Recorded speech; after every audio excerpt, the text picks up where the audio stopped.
हाँ, प्रेयर बोलिए ना सर, मैं प्रेयर बोलती हूँ। जय श्री राम। हाँ। प्रार्थना करेंगे। प्रेयर।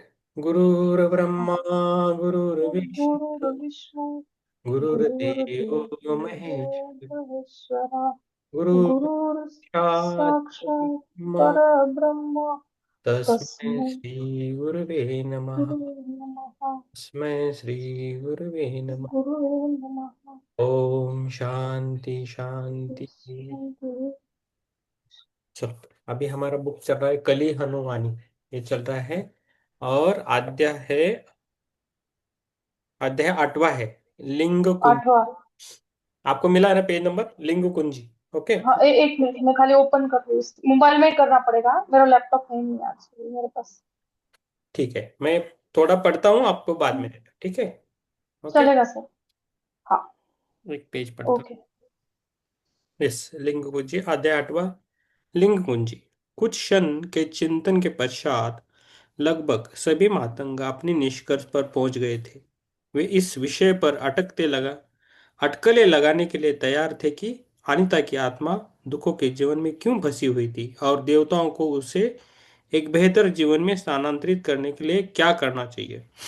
अपना श्वास चक्र पूरा करने के उपरांत हनुमान जी एक बार फिर प्रकट हो गए थे। उन्होंने एक दृष्टि उर्वा पर डाली जो अपने आंतरिक संघर्षों से जूझ रहा था।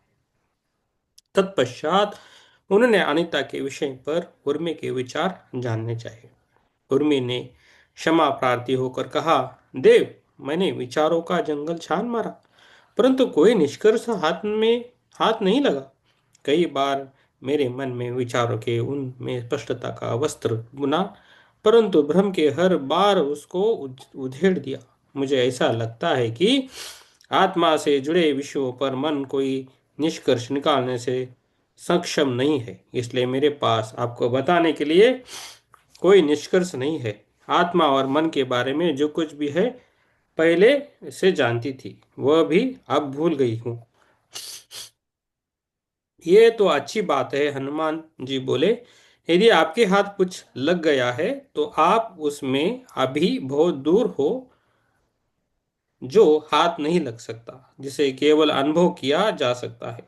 आप शून्य हो और ये बोध आपको तभी हो सकता है जब आप निष्कर्षों को त्याग कर उसकी खोज करो जो सभी निष्कर्षों से परे है। यद्यपि विचारों का मंथन व्यर्थ नहीं है जाएगा, उससे आपको उड़ान भरने के लिए आवश्यक गति प्राप्त होगी। ठीक है, चलो पहले जो साधक निष्कर्ष पर पहुंचे हैं उनको सुन लिया जाए। यस, ये उधर खत्म होता है, आप पढ़िए। कालंदक नाम का एक। हाँ। हाँ सर। कालंदक नाम का एक मातंग, जिसकी बाई भ्रुकुटी पर एक गहरा चिन्ह था, आत्मविश्वास से खड़ा हुआ और अपना निष्कर्ष प्रस्तुत करते हुए बोला, देव, आपने हमें अनीता नामक किरदार के दो समानांतर जीवनों के दृश्य दिखाए। जीवन एक, कि उसके घर में कोई छिपा हुआ सोना नहीं है। जीवन दो में उसके भंडार कक्ष की अटारी में एक संदूक रखा है जिसमें सोना छिपा है। उसकी आत्मा जीवन एक से जीवन दो में स्थानांतरित नहीं हो सकती, क्योंकि यह संसार के नियमों के विरुद्ध होगा। दोनों जीवन ऐसे संसारों में घटित हो रहे हैं जो कार्य कारण के सिद्धांत पर आधारित है। एक जीवन से दूसरे में स्थानांतरित होते ही उसे संदूक उपलब्ध हो जाएगा। ऐसा होना संसार के सिद्धांत के विरुद्ध होगा। वह स्वयं घबरा जाएगी कि संदूक कहाँ से आया। मुझे लगता था कि देवघर किसी कारण उसकी आत्मा को स्थानांतरित नहीं कर पाए। कालंदक का स्वर अंतिम वाक्य तक आते आते क्षीण हो गया, और साथ ही क्षीण हुआ उसका आत्मविश्वास। जो निष्कर्ष उसके मन में ठोस एवं तार्किक लग रहा था, वह बाहर प्रकट करते ही पिघल गया।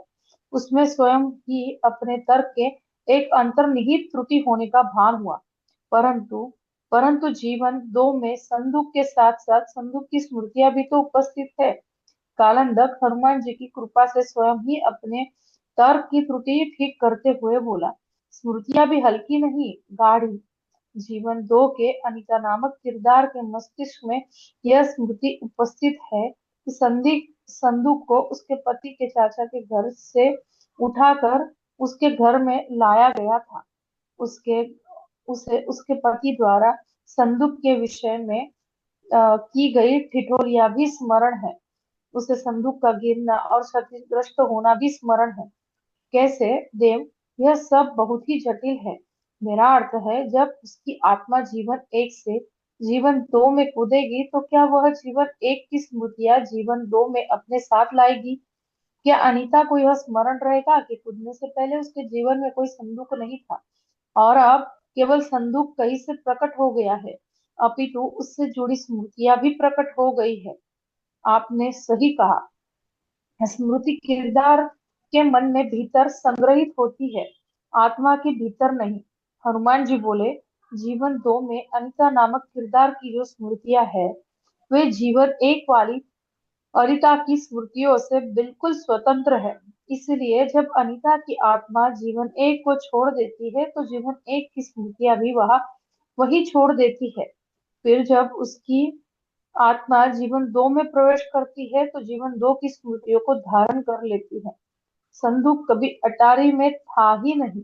यह जीवन एक की स्मृति है जो जीवन एक में ही रहेगी। संदूक अटारी में वर्षों से पड़ा हुआ है। वह जीवन दो की स्मृति है जो उसकी आत्मा जीवन दो में प्रवेश करते ही धारण कर लेगी। उर्मी के मन में एक विचार आया जो उसने तुरंत व्यक्त किया। देवताओं द्वारा की गई सहायता के भक्तजन प्राय अनजान ना रहते हैं प्राय प्राय अनजान रहते हैं, है ना देव? जब आप अनिता की आत्मा को सफलता पूर्वक जीवन दो में भेज दोगे तब उसे इसे चमत्कार नहीं मानेगी। जीवन दो की स्मृतियों के कारण वह सोचेगी कि संदूक तो वर्षों से उसकी अटारी में संदूक 2 वर्षों से उसकी अटारी में था। पेज इसमें नंबर, कौन मैम पेज नंबर 163 है। हाँ ज्योति मैम। वन हाँ, हाँ। यस। पीडीएफ ने 170 बता रहा है। हाँ। जी जिसमें सर। कौन सी यस। बड़ी बात हो गई? वह छिपे हुए सोना पाने को पश्चात अपने पति पूर्वजों का धन्यवाद करेगी, आपका नहीं। हनुमान जी बोले, अनिता दो मात्र एक किरदार है जो पहले ही लिखा जा चुका है। इसमें कोई अंतर नहीं पड़ता कि अनिता दो कोई भी नश्वर किरदार क्या सोचता है और क्या स्मरण रखता है। देवताओं का कार्य आत्माओं का कल्याण करना है। उर्वा का सबसे अच्छा मित्र धनुष अपना निर्णय प्रस्तुत करने के लिए खड़ा हुआ और बोला, देव, अनीता जिस चमकते खिलौने के साथ खेल रही थी, मुझे उसमें समाधान दिखाई दे रहा है। मुझे लगता है कि वह खिलौना उसे उसकी कठोर वास्तविकता को भुलाने में सहायता करता है। कदाचित वह खिलौना एक सपने की तरह काम करता है। मैंने देवताओं के वे किस्से सुने कि जिनमें वे आत्मा की स्वप्न यात्रा में कुछ परिवर्तन करके आत्मा की मानव लोक की समस्याओं का समाधान करते हुए, मुझे लगता है वह कोई खिलौना नहीं है। पूर्वा दांत पीसते हुए गरजा, धनुष्य चौका। उसे ऐसा लगा जैसे कोई बिल्ली अचानक एक राक्षसी शेर में बदल गई हो। उसने उर्वा को इस तरह चिल्लाते हुए कभी नहीं देखा था। बाबा को उर्वा के शब्द संकट की घड़ी की तरह सुनाई दिए। वे खड़े हुए और हनुमान जी से निवेदन किया, देव, कि आप उर्वा की कोई परीक्षा ले रहे हैं? यदि हाँ तो वह बुरी तरह विफल हो रहा है। असुर जल्द ही उसके तन मन पर नियंत्रण करके इस पवित्र पूजा को अपवित्र अपवित्र कर सकते हैं। उसे सहायता की आवश्यकता है, कृपया। उर्वा की सिसकियां छूट गई। उसके मन में अस्वीकार करते हुए अच्छा लग रहा था कि उसे सहायता की आवश्यकता थी। अब वह अब उन राक्षसों से स्वयं नहीं लड़ सकता था जो बचपन में उसे सता रहे थे। उस उसने बाबा को अपने सभी बुरे सपने बताए थे, सिवाय इसके जो उसे इस समय सता रहा था, चमकदार खिलौने का बुरा सपना। हनुमान जी ने बाबा के साथ आपसी समझ से भरी दृष्टि का आदान प्रदान करते हुए कहा, बचपन से ही उर्वा मुख्य धारा के समाज के कुछ दृश्यों में प्रवेश करता रहा है। अच्छा, वे बुरे सपने जिनके बारे में किसी को बताना भी निषिद्ध है, मैं उनके बारे में पूरी तरह से भूल गया था। बाबा बुदबुदाए।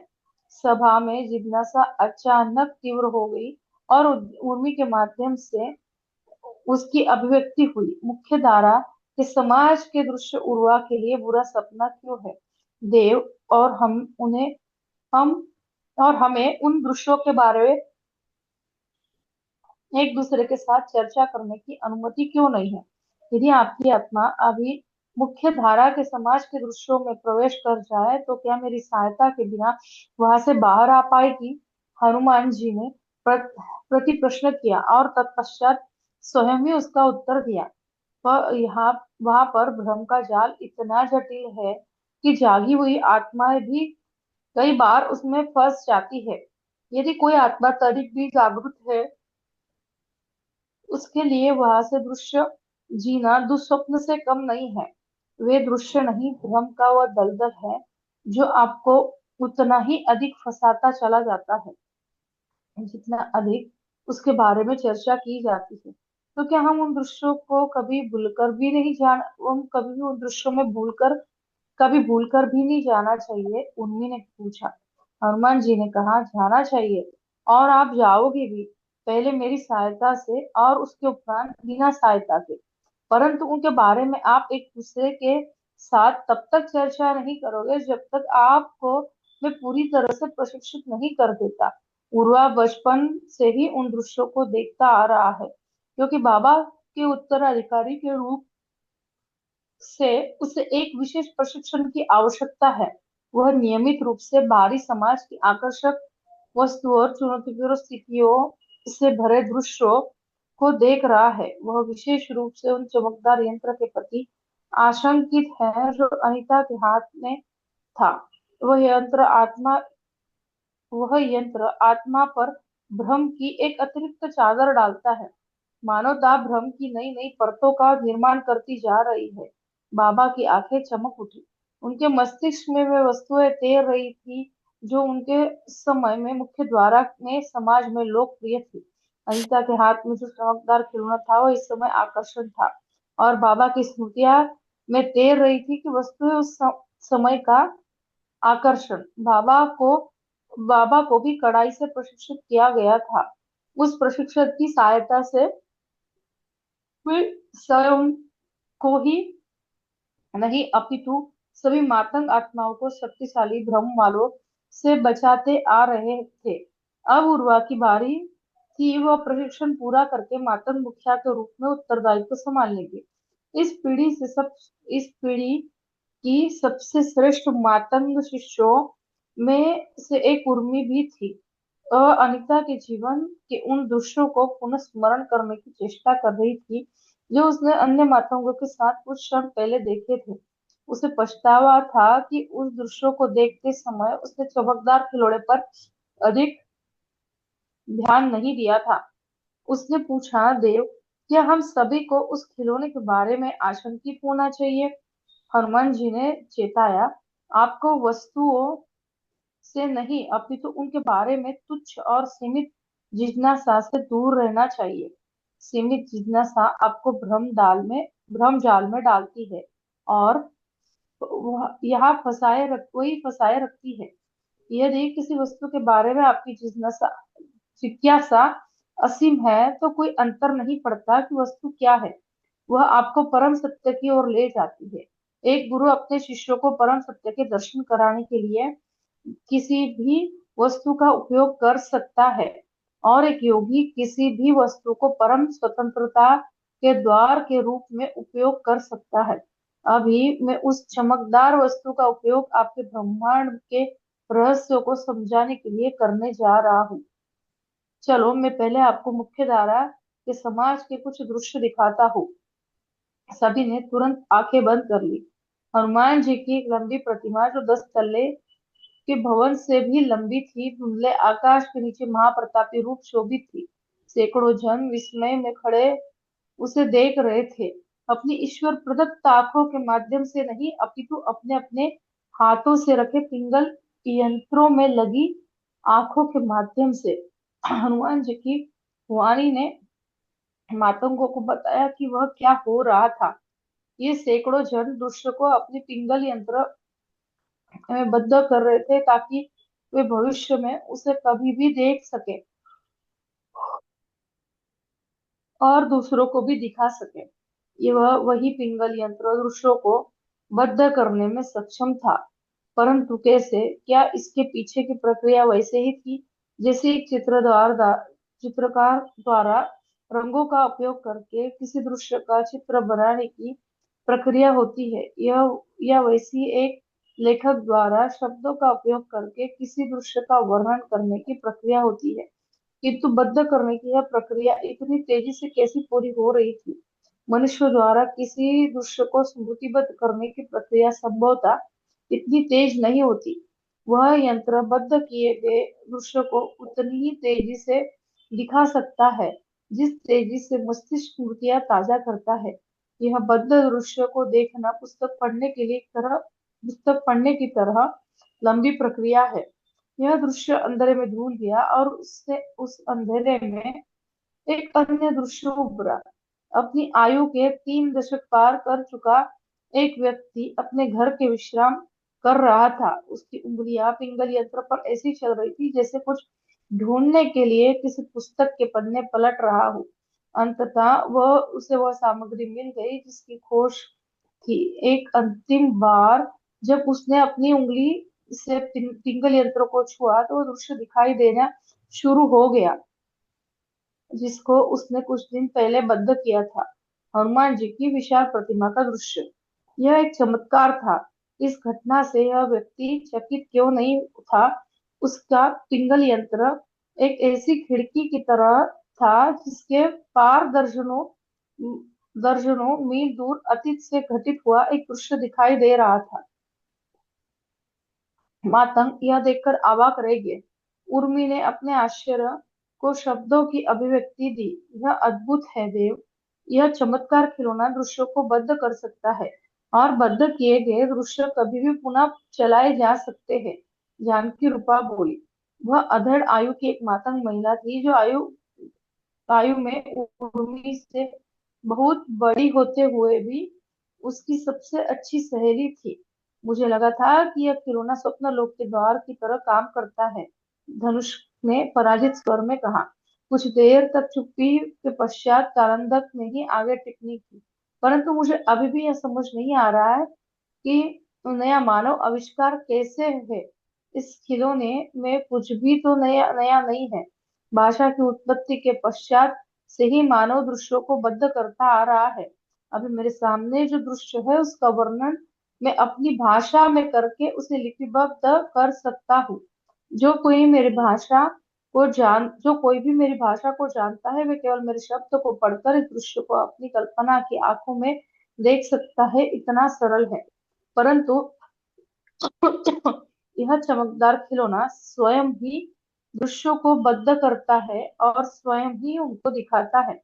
इसके द्वारा बद्ध किए हुए दृश्यों को पुनः देखने के लिए किसी की भी भाषा को जानने की आवश्यकता नहीं है। उर्मी ने कहा। क्या इसका अर्थ है कि यह खिलौना वास्तव में एक ऐसा जीव है जो सोच सकता है? कालंदर के मन में अब जाकर आश्चर्य की लहर उठी। वह बोला, क्या यह कोई नया पालतू जीव है? हनुमान जी की उस विशाल मूर्ति को देख रहे लगभग सभी मनुष्य इस जुगनू जैसे जीव को अपने हाथों में पकड़े हुए। क्या इस पालतू जीव की अपनी एक गुप्त भाषा है जिसमें यह दृश्य को बद्ध करता है? मैंने देखा है कि यह आंख वाला जीव है एक आंख वाला जीव है। पर मनुष्य इसी आंख का प्रयोग करके दृश्य को देख रहे थे और बद्ध कर रहे थे। एक नहीं, दो आंखों वाला जीव। एक आंख सामने और एक पीछे। उर्मी ने कालंदक के कथन को ठीक किया। कानंदक ने उत्साहपूर्वक कहा, अब मेरी समझ में आ गया है। यह एक पालतू जीव है, खिलौना नहीं। यह जो भी देखता है उसकी एक गुप्त भाषा में लिख लेता है। मान लीजिए कि इसने एक दृश्य का वर्णन करते हुए अपनी गुप्त भाषा में 3 अनुच्छेद लिखे। जब इनका स्वामी मनुष्य इसको वह दृश्य पुनः दिखाने का आदेश देता है तो वह जीव स्वयं ही उस अनुच्छेदों को पढ़कर बद्ध दृश्य पुनः उत्पन्न कर देता है। ठीक वैसे ही जैसे कोई अपने श्रोताओं के लिए अपनी कविता पढ़कर उनके मन में दृश्य उत्पन्न करता है। वह यह एक अद्भुत पालतू जीव है, एक कुत्ते से बेहतर, जिस गुणवत्ता में यह खिलौना दृश्य और दुनिया बद्ध करता है वह अद्भुत है। उर्मी ने इस जीवंतता से कहा कि जैसे पिंगल यंत्र उसके हाथ में हो। इसके द्वारा बद्ध किए गए दृश्य लगभग वास्तविक दृश्यों जैसे ही है। इसका अर्थ है कि जिस भाषा में यह दृश्यों को बद्ध करता है, वह वह बहुत उन्नत भाषा है। वह साधारण मानव भाषाओं के दृश्यों को इतनी स्पष्ट रूप से वर्णन नहीं किया जा सकता। अच्छे लेखक भी किसी दृश्य का बिल्कुल सटीक वर्णन करने में विफल रहते हैं, क्योंकि साधारण मानव भाषाओं की अपनी सीमाएं हैं। परंतु यह खिलौना, यह पालतू जानवर अद्भुत कवि है। बच्चों, हनुमान जी ने मनोरंजक ढंग से कहा, आप यह भूल रहे हो कि इस चमकदार यंत्र का आविष्कार मनुष्यों द्वारा ही किया गया है। तो जिस भाषा काल कालंदर बुद्धू की तरह बीच में ही बोल पड़ा। देव के मुख्य द्वारा के मनुष्य अब मानव शिशुओं के साथ साथ इन छोटे पालतू जीवों को भी जन्म दे रहे हैं। कालंदर ने कथन की अनदेखी करते हुए हनुमान जी ने कहा, जो तो जिस भाषा में यह यंत्र दृश्यों को लिखता है, वह भी मनुष्य द्वारा बनाई गई है। इस भाषा की कल्पना कई सदियों पहले आचार्य पिंगल ने की थी। उनके सम्मान में हम इस यंत्र को पिंगल यंत्र कहेंगे। उनके सम्मान में हम इस यंत्र को पिंगल यंत्र कहेंगे। साधारण मानव भाषाओं में आमतौर पर लगभग 3 दर्जन प्रतीक होते हैं, जिसमें सभी दृश्य, सभी कहानियां, जिनमें वर्णमाला और अंक शामिल हैं। किसी भी साधारण मानव भाषा में लिखी गई सभी पुस्तकें, सभी दृश्य, सभी कहानियां, सभी विचार केवल 3 दर्जन प्रतीकों का उपयोग करके ही गए हैं। आचार्य पिंगल ने भाषा को इससे भी अधिक संक्षिप्त करना चाहा। उन्होंने केवल 2 प्रतीकों का उपयोग करके एक भाषा की रचना की। हनुमान जी हनुमान जी युग्मक प्रणाली की बात कर रहे थे, जिसके आधार पर आधुनिक मनुष्यों ने गणक यंत्र, पिंगल यंत्र आदि का आविष्कार किया। केवल 2 प्रतीक। देव जानकी रूपा ने यह पुष्टि करनी चाहिए कि उससे हनुमान जी के शब्दों को सही से सुना था या नहीं। सर, आवाज आ रही है ना? हाँ, आ रही है। आप पेज नंबर बोलिए सब, हाँ। आपका पीडीएफ का। हाँ, मेरी जी आ गई है। मेरा पीडीएफ, हाँ, एक मिनट। मेरे पीडीएफ का पेज नंबर है 176। हम्म। हनुमान जी ने पुष्टि की, हाँ, एक ऐसी भाषा जो केवल 2 प्रतीकों पर संरचित है। पिंगल यंत्र की पिंगल भाषा के प्रक्रम पर आधारित है। जानकी रूपा ने कहा, मुझे लगता है कि पिंगल भाषा भी सर्वसंपन्न नहीं है देव। मैंने देखा कि वह चमकदार खिलौना अर्थात पिंगल यंत्र किसी भी दृश्य को वास्तविक रूप में बद्ध नहीं कर सकता। वह केवल दृश्य के चित्र और ध्वनिबद्ध कर सकता है, गंध, स्वाद तथा स्पर्श इत्यादि नहीं। इससे पहले कि हनुमान जी उत्तर दे पाते, उर्मी पिंगल यंत्र के पक्ष में बोली, तो भी उस खिलौने द्वारा बद्ध किए गए दृश्य साधारण भाषाओं में लिखी गई पुस्तकों में बद्ध दृश्यों से तो बेहतर ही है। कोई भी लेखक किसी दृश्य को इतनी स्पष्टता से बद्ध नहीं कर सकता, जितनी स्पष्टता से वह चमकदार खिलौना करता है। क्या आपने हनुमान जी की विशाल प्रतिमा के दृश्यों को उस खिलौने के पेट पर भव्यता से उभरते हुए नहीं देखा? वे अद्भुत थे। चमकदार खिलौने का पेट, जानकी रूपा ने व्यंग किया। उर्मी, यह हास्यास्पद है। एक लेखक किसी दृश्य को कहीं बेहतर रूप से बद्ध कर सकता है। एक दृश्य में चित्र, ध्वनिया, गंध इत्यादि नहीं होते, विचार और भावनाएं आदि अमूर्त वस्तुएं भी होती है, जिनमें केवल एक मानव लेखक ही जिन्हें केवल एक मानव लेखक ही बद्ध करता है, कोई यस। यंत्र नहीं। यस, हो गया मैम, थैंक यू। पहली बार हाँ, 7 पेजेस थैंक यू। पढ़े। 7 पेजेस। हाँ सर, थैंक यू। हाँ, यस, मैं थैंक। वही सोच रही थी, मुझे लगा मेरा आवाज नहीं आ रहा है, क्या हो रहा है। आज मुझे ज्यादा पढ़ने के लिए मिल गया, थैंक यू। यस, अभी बहुत आप में बहुत सुधार आ गया है मैम। पहले पढ़ने में और अभी जो पढ़ते हो उसमें बहुत सुधार आ गया। पहले आप, अच्छा है, गुड, वेरी गुड। चेंज हो। Thank you sir. यस। अभी राम प्रसाद जी पढ़ेंगे 1 पेज।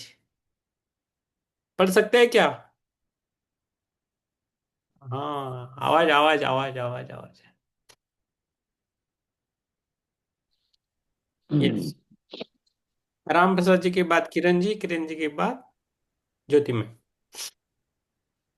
हाँ। उर्मी को कोई उत्तर नहीं सूझा। हाँ। कालंदक ने इस कालंदक ने इस अवसर का लाभ उठाते हुए अपने विचारों को स्वर दिया। क्या कोई ऐसा भाषा विकसित करना संभव है जो दूसरों को वास्तविक रूप में बद्ध कर सके? क्या कोई ऐसी पुस्तक लिखी जा सकती है जिसके दृश्य वास्तविक रूप में बद्ध हो? ऐसी पुस्तक जिसको पढ़ने पर वास्तविक दृश्य हमारी आंखों के सामने जीवंत हो जाएं। जानकी रूपा ने टिप्पणी करने के लिए अपना मुंह खोला, परंतु उसके विचार हनुमान जी के गहरे स्वर में डूब गए। वो बोले, हाँ, यह परम भाषा उपस्थित है। ब्रह्मांड के सभी दृश्य इसी भाषा में वध किए गए हैं। जहाँ साधारण भाषाएं किसी दृश्य को अंकित करने के लिए प्रतीकों और शब्दों का उपयोग करती हैं, वही परम भाषा सभी दृश्यों को वध करने के लिए केवल दो चारों का उपयोग करते हैं। कर्म और इच्छाएं भी दो चार हैं। मैंने ठीक कहा न देव? कानंदन परंतु बोला, हाँ। परम भाषा का संरचना क्या है देव? इसे कैसे सीखें? कितना अच्छा होगा यदि हम किसी दृश्य को उसके वास्तविक रूप में बद्ध कर पाए और तत्पश्चात उसे जब चाहें देख सकें। पुनः देखें पुनः देखे गए दृश्य और मूल दृश्य में कोई अंतर नहीं होगा।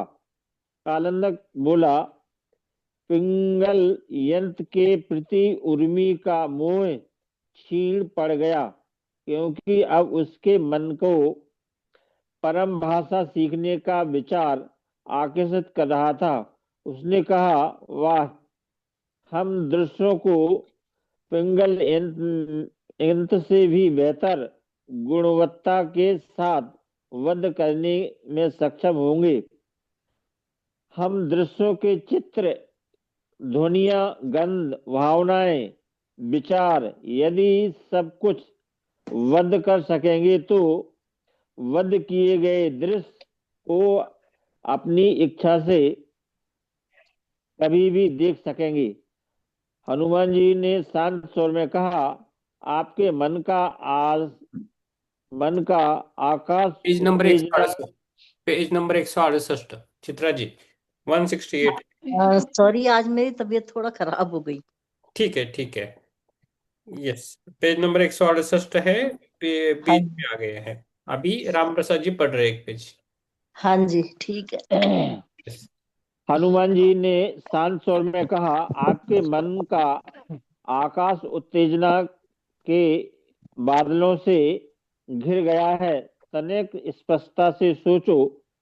मान लीजिए कि कोई दृश्य परम भाषा में लिखा गया है। उस लेख को पढ़ने से आपको दृश्य की प्रति नहीं, मूल दृश्य दिखाई पड़ता है। अर्थात वह लेख दृश्य के प्रति नहीं दिखता है, अपितु आपको मूल दृश्य के भीतर पहुंचा देता है।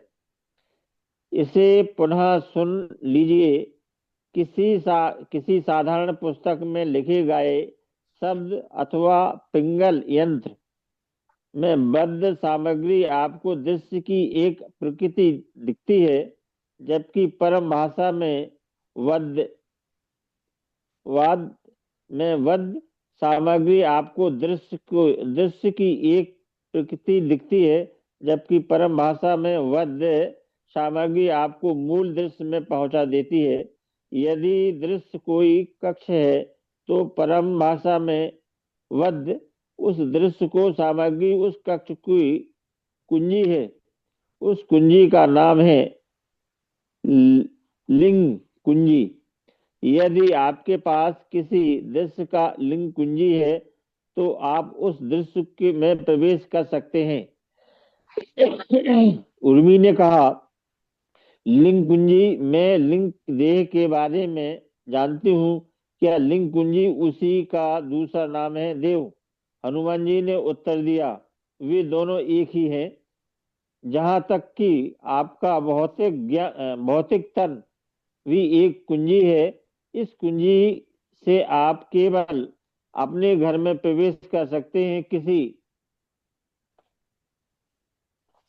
दूसरे के घर में चोर का किसी अनजान के घर में प्रवेश नहीं करें तो आप चोर कहलाएंगे। इसी तरह लिंग कुंजी एक ऐसी कुंजी है जो आपको दृश्यों में कराती है। आप इसे लिंग देह कहो या लिंग कुंजी, इससे कोई अंतर नहीं पड़ता। बस आपका अर्थ स्पष्ट होना चाहिए। पिंगल इन के संदर्भ में इस लिंग कुंजी का कहना अधिक उचित होगा। यस, हो गया सर, आपका हो गया। Thank you sir. जी। Quilling quill. Yes, Kiran ji. हाँ किरण। सर जी, आत्मवंदन सभी को। हाँ। उर्मी ने कहा, मुझे समझ आ गया देव। कैमरा ब्रह्मांड के कैमरा नहीं ऑन। प्रत्येक। कैमरा ऑन नहीं है। Sir 2 minute. Okay. Camera on है सर। नहीं। हाँ, अभी ऑन है। हाँ ऑन है। और वो अभी on। पीडीएफ के लिए, हाँ। हाँ, ठीक है ठीक है, आप नहीं हुआ तो बंद कीजिए। हम्म। यही से है ना। हाँ, हाँ। उर्मी ने कहा। हाँ। उर्मी ने कहा, मुझे समझ आ गया देव। हम्म। ब्रह्मांड के प्रत्येक दृश्य को पहले ही परम भाषा में बद्ध किया जा चुका है।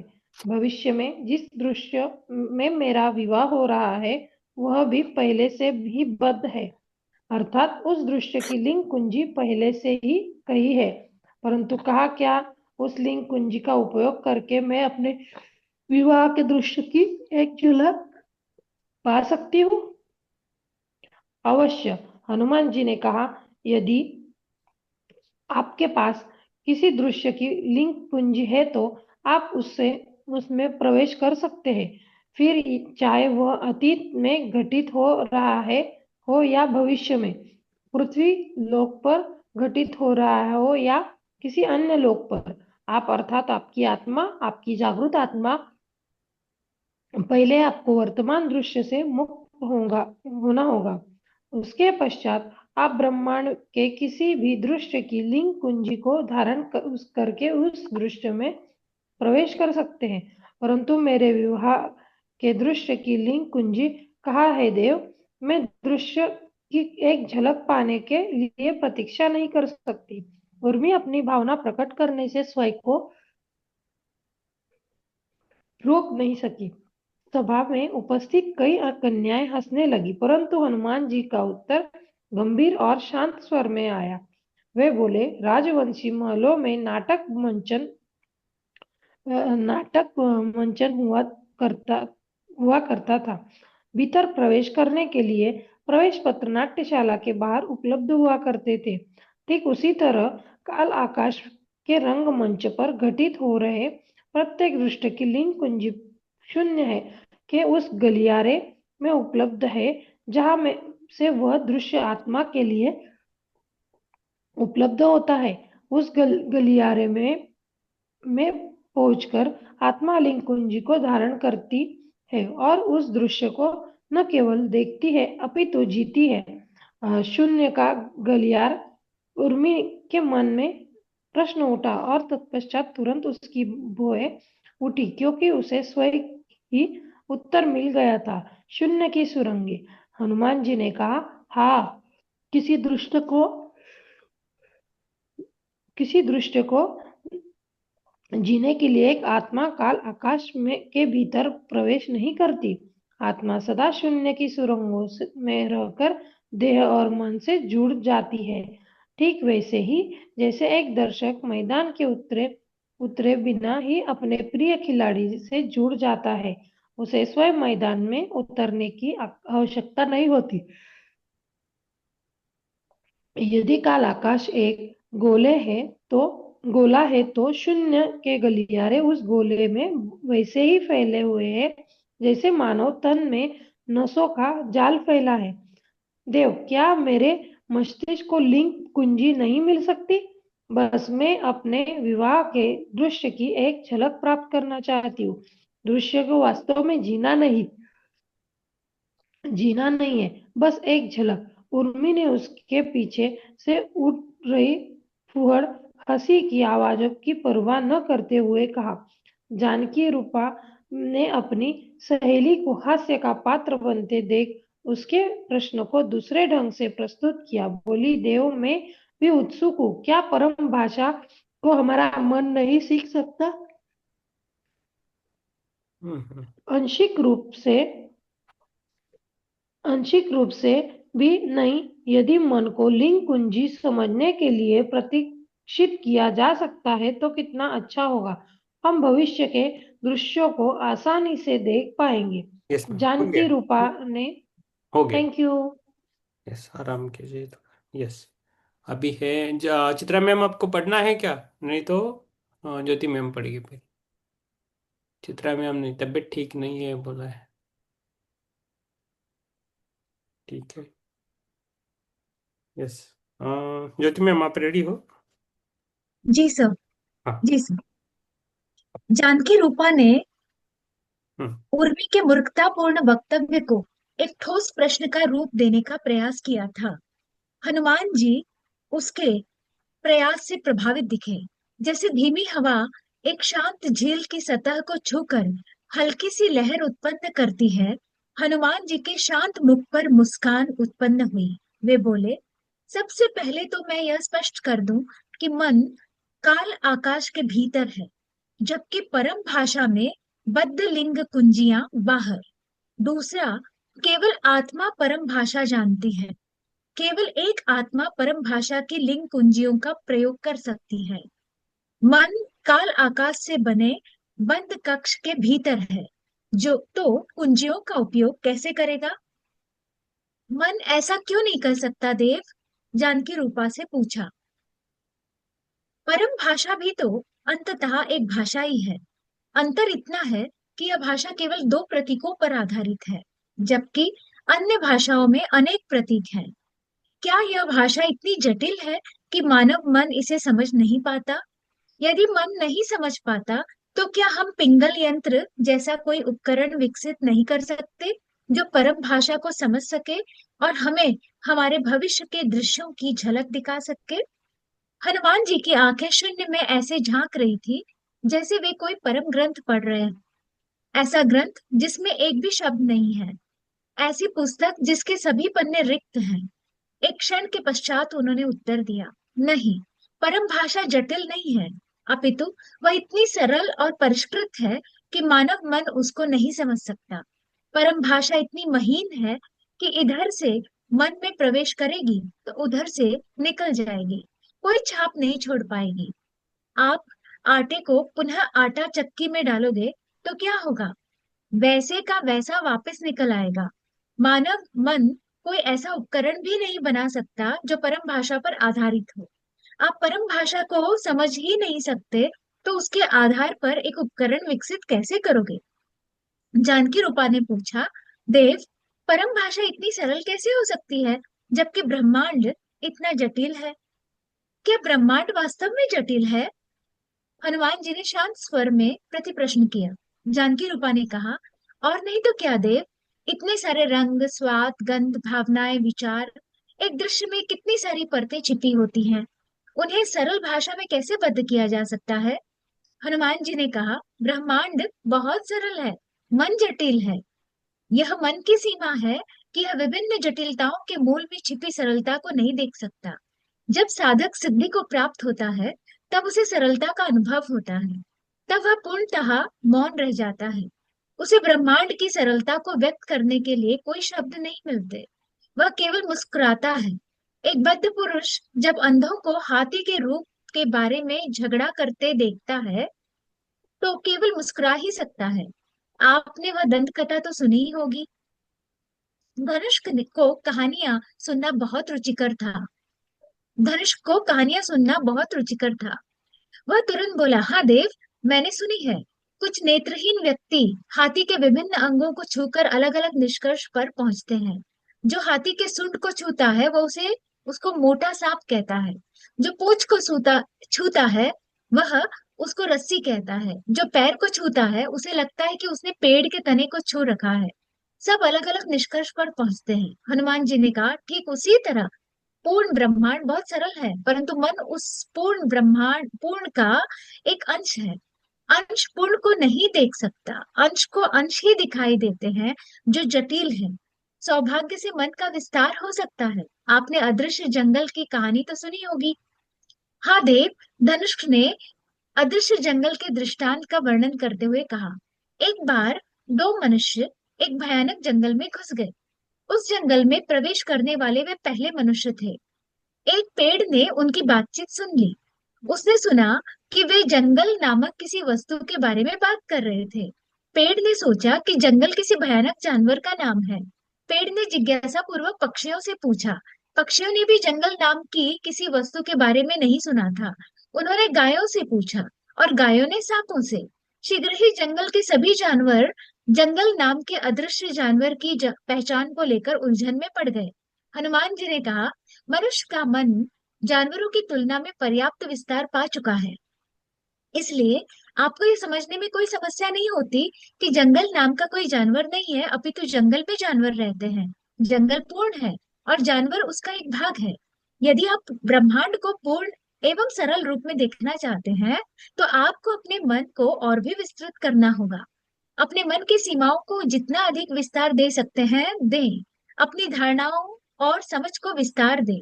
बचपन से जो कुछ भी आप सीखते आ रहे हैं उससे आपके मन की सीमाएं संकीर्ण हो गई हैं। जब आप अपने मन की सीमाओं का पर्याप्त रूप से विस्तार कर लेंगे तो आप सीमाएं लांघकर मन के उस पार पहुंच जाएंगे। तो आपको बोध होगा कि आप मन नहीं अपितु कुछ और हैं। आप एक स्वतंत्र आत्मा है। तब आपको ब्रह्मांड पूर्ण रूप में अनुभव होगा। तब आपको पूर्ण की सरलता का बोध होगा। आप वह परम सरलता देख पाएंगे जिसके भीतर सभी जटिलताएं छुपी हैं। तब आपको बोध होगा कि परम भाषा जिसमें सब दृश्य लिखे गए हैं कितनी सरल है। तो तो क्या जब मन पूरा विस्तार पा लेता है तब परम भाषा सीख सकता है देव? उर्मी ने अपनी आशा को प्रश्न का रूप दिया। हनुमान जी ने कहा, उस सीमा पर पहुंचने के पश्चात विरोधाभास शुरू हो जाते हैं। जब आपका मन सभी सीमाओं को पार कर लेता है तब मन नहीं रहता। जो रहता है वह शुद्ध चेतना है। बचपन से जो स्थूल ज्ञान आप अर्जित करते आ रहे हैं वह पोटली में सिमटकर एक ओर रह जाता है। जो सूक्ष्म ज्ञान आपको आध्यात्मिक यात्रा के दौरान अर्जित होता है वह भी एक पोटली में सिमटकर एक ओर हो जाता है। उस अवस्था में आप पुनः यदि कुछ सीखने का प्रयास करेंगे, फिर चाहे वह परम भाषा ही क्यों न हो, तो आप ज्ञान की पोटलियां पुनः खोल खड़े होंगे। आप उस अवस्था को खोकर पुनः नीचे आ गिरेंगे। शुद्ध चेतना की अवस्था में भ्रम इतना क्षीण है कि आप स्पष्ट रूप से स्वयं को आत्मा जानते हैं, मन नहीं। आप केवल पूर्णता की सरलता का अनुभव करते हैं। आप उस अनुभव को सीखने, समझने या समझाने की कोई आवश्यकता नहीं समझते। आवश्यकता क्या? आप कुछ भी नहीं समझते। आप समझ ना समझ से ऊपर उठ चुके होते हैं। उर्मी, जो भविष्य में झांकने के लिए परम भाषा का उपयोग करने की आशा में तनकर बैठी थी, गहरी श्वास लेकर चैन से बैठ गई। जानकी रूपा ने वार्ता को आगे बढ़ाया। वह बोली, देव, शुद्ध चेतना से थोड़ा नीचे भी तो कोई अवस्था होती होगी, ठीक वहां जहां मन की सीमा है। कोई ऐसा इष्टतम स्तर होता होगा जहां मन इतना विस्तृत है कि परम भाषा का अवलोकन कर सकता है, परंतु इतना भी विस्तृत नहीं कि सीखने और सिखाने की प्रक्रिया से ऊपर उठ गया है। उस इष्टतम स्तर से हम परम भाषा को नहीं सीख सकते, तो इतना तो सीख सकते हैं कि वह भाषा इतनी सरल क्यों है। उसकी संरचना के आधार पर फिर हम एक सरलतम मानव भाषा का निर्माण कर सकते हैं। हनुमान जी ने कहा, उस स्तर से मानव मन पहले ही एक भाषा का निर्माण कर चुका है, संस्कृत भाषा। दृश्यों का वर्णन करने के लिए संस्कृत सबसे सरल भाषा है। संसार की हर वस्तु अपने आप में विशिष्ट है। प्राचीन काल के महान ऋषियों ने विभिन्न वस्तुओं में सर्वनिष्ठ तत्वों की खोज की। जो उन्होंने खोजा वह अद्भुत था। उन्होंने पाया कि मात्र 2000 मूल तत्वों अर्थात धातुओं का उपयोग करके सब कुछ वर्णित किया जा सकता है। उदाहरण के लिए, एक पौधे का वर्णन करने के लिए आपको एक नया शब्द निर्धारित करने की आवश्यकता नहीं है। आप जानते हैं कि पौधे अपने पैरों, जड़ों के माध्यम से पानी पीते हैं। पैरों के लिए शब्द है पाद और पीने के लिए शब्द है प। इसलिए पौधे को पादप कहा जा सकता है। किसी भी भाषा को सरल एवं संक्षिप्त बनाने के लिए हमें हमारे चारों ओर की वस्तुओं में समानताएं और सर्वनिष्ठ तत्व खोजने की आवश्यकता होती है। मनुष्य सामान्य बोलचाल के लिए संस्कृत से संक्षिप्त कोई भाषा नहीं बना सकता। उर्मी ने वार्तालाप में वापसी करते हुए कहा, परंतु पिंगल भाषा देव, आपने कहा कि आचार्य पिंगल ने केवल दो प्रतीकों का प्रयोग करते हुए हर वस्तु या दृश्य का वर्णन करने की विधि खोजी थी। उसी के आधार पर तो आधुनिक मनुष्यों ने उस पिंगल यंत्र का आविष्कार किया है जो दृश्यों को बद्ध कर सकता है। पिंगल भाषा को सामान्य बोलचाल की भाषा के रूप में प्रयोग नहीं किया जा सकता, हनुमान जी ने उत्तर दिया। ऋषियों ने खोज की कि यदि धातुओं को 2000 से कम किया गया तो भाषा जटिल हो जाएगी। नहीं हम वर्ण आदि प्रतीकों को कम कर सकते हैं। आपको उदाहरण देता हूँ कि प्रतीकों को एक सीमा से कम करने पर भाषा जटिल क्यों हो जाती है। उर्मी, क्या आप मुझे बता सकती है कि मानव लोक में कितनी दिशाएं हैं? उर्मी को पता था कि दिशाएं 10 होती हैं। उसने उत्तर देने के लिए मुंह खोलने की चेष्टा की, परंतु उसे एहसास हुआ कि उसके होंठ बंद हैं। वह घबराई नहीं। हनुमान जी चाहते थे कि वह बिना अपना मुंह खोले उत्तर दे। उसने अपने दोनों हाथ उठाए और 10 उंगलियों को दिखाकर उत्तर दे दिया। सही, हनुमान जी ने पुष्टि की। उन्होंने कालंदक की ओर रुख करते हुए आगे कहा, कालंदक, क्या इसी प्रश्न का उत्तर आप दे सकते हैं? कालंदक ने भी अपना मुख खोलकर उत्तर देने की चेष्टा की, परंतु उसके भी होंठ सिल गए थे। उसने हाथ उठाकर उंगलियों से उत्तर देने का प्रयास किया तो उसने पाया कि उसके हाथों में केवल एक एक उंगली थी, 5-5 नहीं। परंतु वह ऐसा देखकर आतंकित नहीं हुआ। उसे अपने हाथों में कुछ भी विचित्र नहीं लगा, क्योंकि हनुमान जी ने उसकी 8 उंगलियां लुप्त करके उसको यह स्मृति दे दी थी कि उनके हाथ जन्म से ही ऐसे थे। चूंकि उसके दोनों हाथों में कुल 2 उंगलियां ही थी, उसे प्रश्न का उत्तर देने के लिए 5 बार अपने हाथ नीचे ऊपर करने पड़े। हनुमान जी ने वर्णन किया, उर्मी की 10 उंगलियां हैं, इसलिए उसे उत्तर देने के लिए अपने हाथ केवल एक बार दिखाने पड़े। कालंदक की 2 उंगलियां हैं, इसलिए इसी प्रश्न का उत्तर देने के लिए उसे 5 बार अपने हाथ दिखाने पड़े। उंगलियां यहाँ पर वही काम कर रही हैं जो भाषा के प्रतीक करते हैं। यदि हम भाषा के प्रतीकों की संख्या कम करते हैं तो मन को अधिक काम करना पड़ता है। पिंगल भाषा केवल 2 प्रतीकों का उपयोग करती है। यही कारण है कि मन पिंगल भाषा को संसाधित नहीं कर सकता है। इसे संसाधित करने में जो पुनरावृत्तीय काम करना पड़ता है, उसको करने के लिए मानव जाति ने उन पिंगल उपकरणों का आविष्कार किया है। उर्मी के मन में एक प्रश्न उछला और उसके मुख द्वार से बाहर निकलने को आतुर हुआ। देव, उर्मी ने अपनी ध्वनि को जांचने के लिए कहा। उसे यह जानकर राहत मिली कि वह पुनः बोल सकती थी। वह बोली, देव, इस तर्क से तो परम भाषा को संसाधित करने के लिए भी किसी उपकरण की आवश्यकता होगी, क्योंकि परम भाषा में भी पिंगल भाषा की तरह केवल 2 ही प्रतीक होते हैं।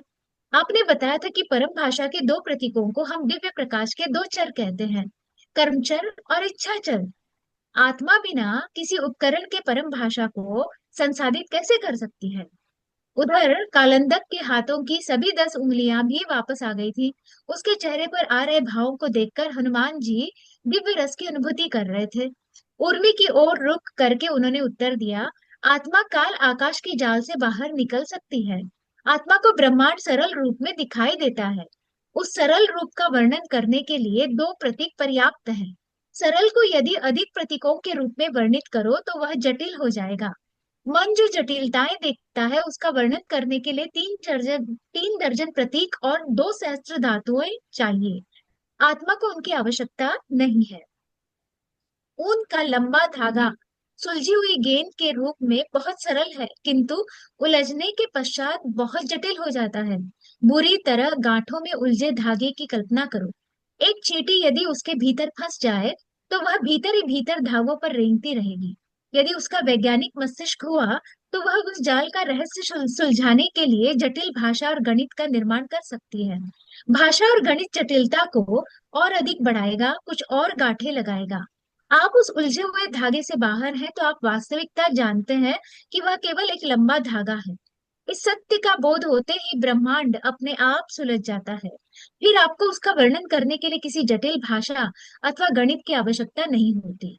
जानकी रूपा ने पूछा, देव, यदि मन परम भाषा को नहीं जान सकता तो क्या यह जान सकता है कि उसमें उपयुक्त दो चरों, कर्म और इच्छा, का क्या स्वरूप है?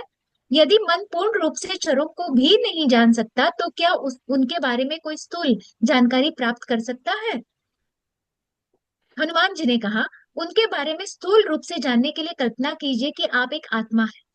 आप इस लोक के दृश्यों को आत्मा के दृष्टिकोण से देखने की चेष्टा कीजिए।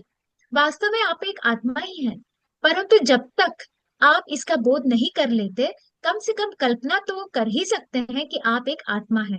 कर सकते हैं कि नहीं? अवश्य देव, जानकी रूपा ने कहा। उसके स्वर में एक अभिनय था। वह आत्मा होने का अभिनय करते हुए आगे बोली, मैं एक जागृत आत्मा हूँ। मैं शून्य हूँ। मेरी कोई पहचान नहीं है। कोई भौतिक तन नहीं है। कोई मन नहीं है। कोई स्मृतियां नहीं है। आपको क्या दिखाई देता है? जानकी रूपा ने उत्तर दिया, दृश्य। दृश्य क्या है? दृश्य ब्रह्मांड का एक अंश है, उसने उत्तर दिया। काल आकाश का पूरा जाल यदि एक कपड़ा है तो दृश्य उस कपड़े का एक टुकड़ा है। मैं एक स्वतंत्र आत्मा हूँ, इसलिए मैं किसी भी अनुभव से रहित हूँ। दृश्य मुझे अनुभव प्रदान कर सकते हैं। हर दृश्य में एक मुख्य किरदार होता है। किरदार का एक तनमन होता है। दृश्य में सब कुछ किरदार के माध्यम से ही अनुभव किया जाता है। किसी दृश्य को जीने के लिए मेरा उस किरदार से जुड़ना आवश्यक है। आत्मा किरदार से कैसे जुड़ सकती है? कैसे देव? जानकी रूपा आत्मा का अभिनय छोड़कर अपने स्वर में बोली। हनुमान जी ने कहा, उर्मी के विवाह के दृश्य की कल्पना कीजिए। यदि आप उस दृश्य को उसकी आंखों से देखना चाहते हैं, जैसा वह उस दृश्य में अनुभव कर रही है वैसा अनुभव करना चाहते हैं, वह उस दृश्य में जो सोच रही है वैसा सोचना चाहते हैं, तो आपको उसके अतीत के बारे में पता होना चाहिए। इसका अर्थ है कि उसके विवाह का दृश्य जिस तरह वह देख सकती है उस तरह कोई अनजान नहीं देख सकता। आपको उर्मी बनना पड़ेगा। आपको उसके अतीत को जानना पड़ेगा। यदि आपको उसके जीवन का एक दृश्य भी उसकी तरह देखना है तो उसके पूरे अतीत को देखना होगा। किसी भी दृश्य का स्वतंत्र रूप से अस्तित्व नहीं है। उसके साथ अतीत के अनगिनत दृश्यों की श्रृंखला जुड़ी हुई है। कहीं नाटक का मंचन हो रहा है तो आपको वह नाटक शुरू से देखना पड़ेगा। बीच में से कोई दृश्य देखने से आपको दृश्य समझ नहीं आएगा। थोड़ा बहुत समझ आ भी गया तो भी आपको नाटक के किसी किरदार के साथ जुड़ाव तो बिल्कुल भी अनुभव नहीं होगा। एक ऐसे दृश्य की कल्पना कीजिए जिसमें किरदार का राज्याभिषेक हो रहा हो। उस किरदार ने एक साधारण सैनिक के रूप में अपनी यात्रा शुरू की थी और अंततः राजा बनने का उसका सपना सच हो रहा है। यदि आप उसके अतीत की यात्रा के दृश्यों को नहीं जानते हैं, यदि आप उसके संघर्षों से अनभिज्ञ हैं, तो आप उस इस दृश्य में उमड़ रही उसकी भावनाओं को अनुभव नहीं कर सकते। जानकी रूपा ने कहा, मुझे समझ आ गया देव। मैं एक जागृत आत्मा हूँ। मैं तब तक किसी किरदार के साथ नहीं जुड़ सकती जब तक कि मैं उसके अतीत की जानकारी धारण नहीं कर लेती। हनुमान जी ने कहा, आपने ठीक समझा। ब्रह्मांड में काल आकाश के किसी भी बिंदु पर चल रहा दृश्य ले लो। वह दृश्य अतीत में घटित हो रहे अनगिनत दृश्यों के साथ जुड़ा हुआ है। उसका स्वतंत्र अस्तित्व नहीं है। उदाहरण के लिए वह दृश्य ले लो जिसमें उर्वा नामक किरदार ने अभी जन्म लिया है। उसके प्रथम रुदन का दृश्य। भले ही यह उर्वा के जीवन का पहला दृश्य है, परंतु इसका भी कोई स्वतंत्र अस्तित्व नहीं है। सभी नवजात शिशु एक जैसे नहीं होते। उर्वा के जीवन के पहले दृश्य में जब सब कुछ अन्य नवजात किरदारों के पहले दृश्यों से भिन्न है, उसका तन, उसके माता पिता, परिवेश, स्थान आदि सब भिन्न है। इसलिए किसी किरदार का पहला दृश्य भी अतीत के अनगिनत दृश्यों पर निर्भर करता है। यह तथ्य पुनर्जन्म की अवधारणा को जन्म देता है। अतीत के दृश्यों में वे दृश्य भी शामिल हैं जो जिए जा चुके हैं, और वे दृश्य भी जिनको जीने की इच्छा की गई किंतु जिए नहीं गए। यदि आप किसी नाटक को देखने की इच्छा रखते हैं तो इसका अर्थ है कि उस नाटक के बारे में आपको थोड़ी बहुत जानकारी है। यदि आप नाटक देख चुके हैं तो आपको नाटक के बारे में और भी गहरी जानकारी है।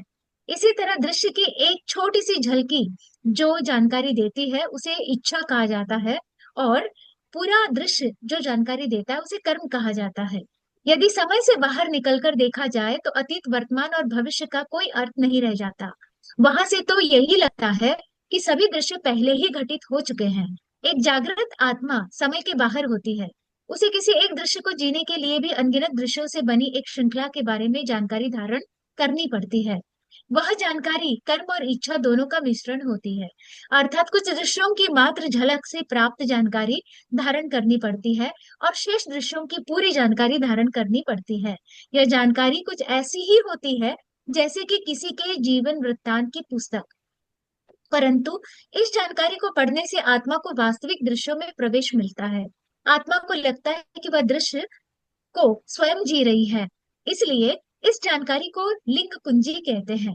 यह जानकारी एक दृश्य में प्रवेश की कुंजी होती है। कालिंदक के मन में एक प्रश्न आया जिसको उसने तुरंत व्यक्त किया। देव, क्या कर्म और स्मृति एक ही वस्तु नहीं है?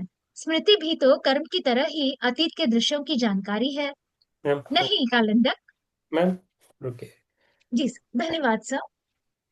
यस, अभी इधर रुकेंगे क्या? और हाँ, कितना पेजेस है? 4 6 5 पेजेस है। पढ़ेंगे क्या, रुकेंगे? रुकना है तो रुक सकते हैं, पढ़ना है तो पढ़ सकते हैं। हिरल जी क्या करेंगे? ध्यान सर। ध्यान करेंगे, हाँ, क्योंकि अभी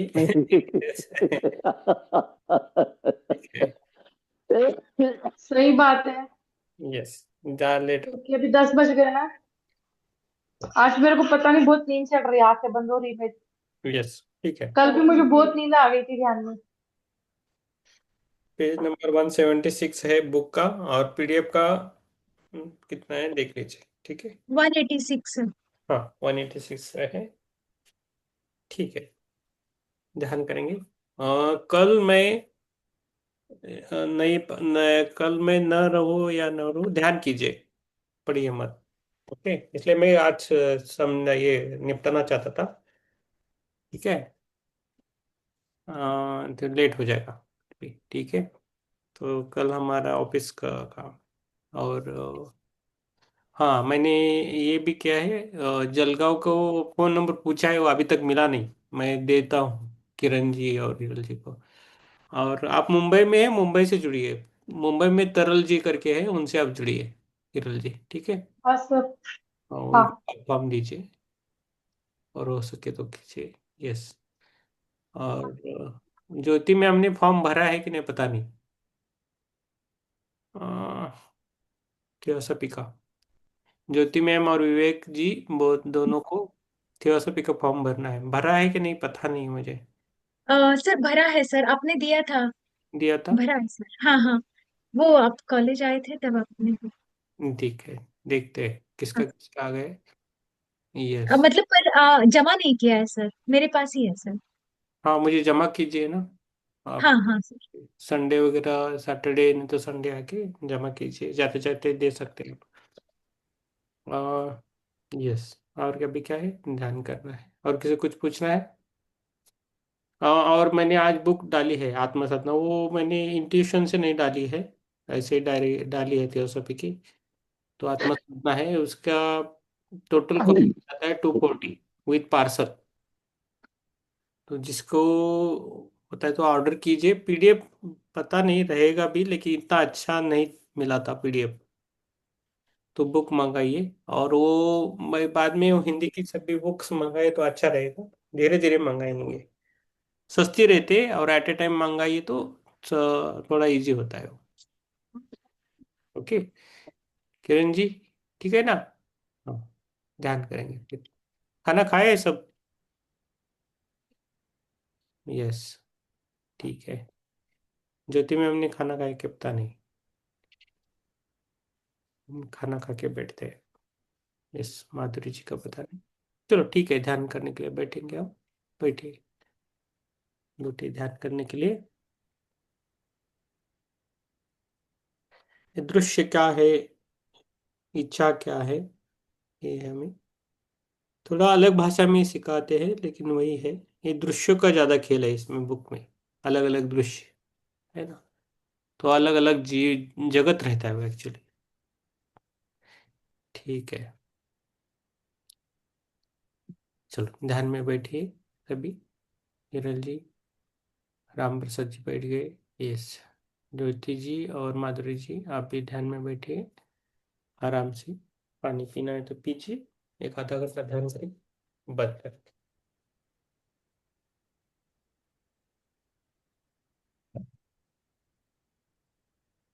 आराम से बैठना है।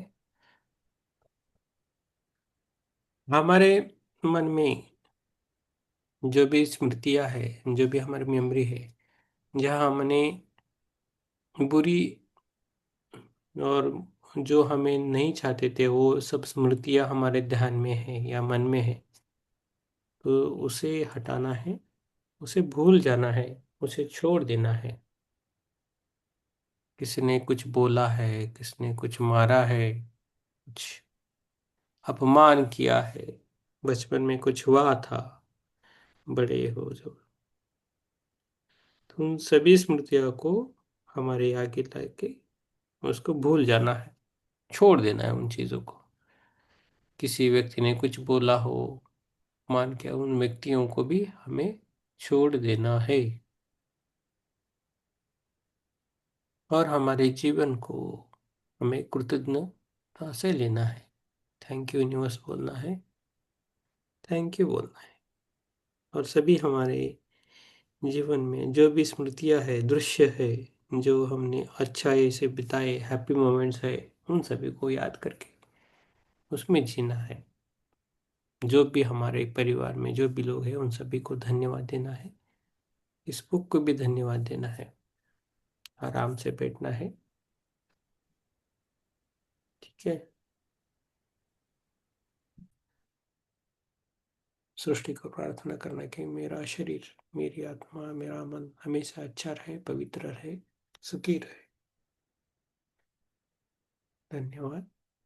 धीरे धीरे बाहर आना है, अपने पैरों को उंगलियों को हल्के से हिलाना है, हिलाना है। उसके बाद अपने हाथों को उंगलियों को हिलाना है और धीरे धीरे अपनी आंखों पे हाथ रखना है, आराम से रखना है 5 सेकंड के लिए। दोनों हाथ अपनी आंखों पे रखना है, धीरे धीरे दोनों हाथ अपनी आंखों पे रखना है। 5, 4, 3, 2, 1, 0। आप सभी को मेरा धन्यवाद, थैंक यू सो मच। धीरे धीरे बाहर आना है। थैंक यू, थैंक यू सभी को। थैंक यू अजीत जी, किरण जी की mummy, Hiral ji, Jyoti ma'am, Vivek ji, Madhuri ji, thank you. Yes, thank you. ऐसे ही सोना है तो सो सकते हैं, नहीं तो कुछ बोलना है तो बोल सकते हैं। यस, ठीक है। यस, किरण जी, बोलिए।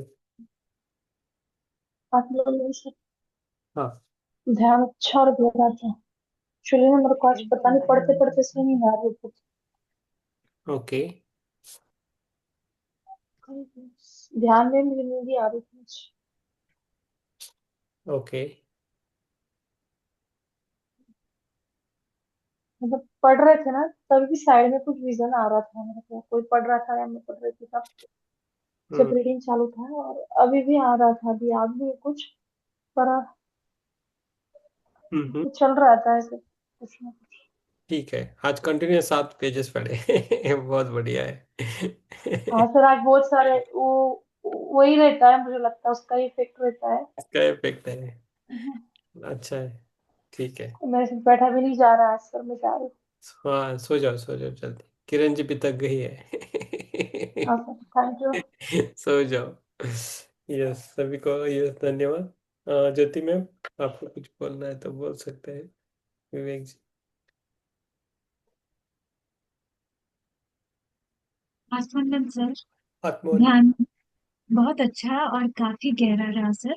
बहुत बहुत धन्यवाद। Thank you, thank you ma'am, thank you, thank you सभी को, थैंक यू सभी को। शुभ रात्रि। माधुरी जी। शुभ रात्रि। शुभरात्रि। शुभ रात्रि सभी को। सो जाए, आराम से सो जाए। यस, ठंडी के दिन है, छतरी सो जाओ। यस, गुड नाइट, शुभ रात्रि।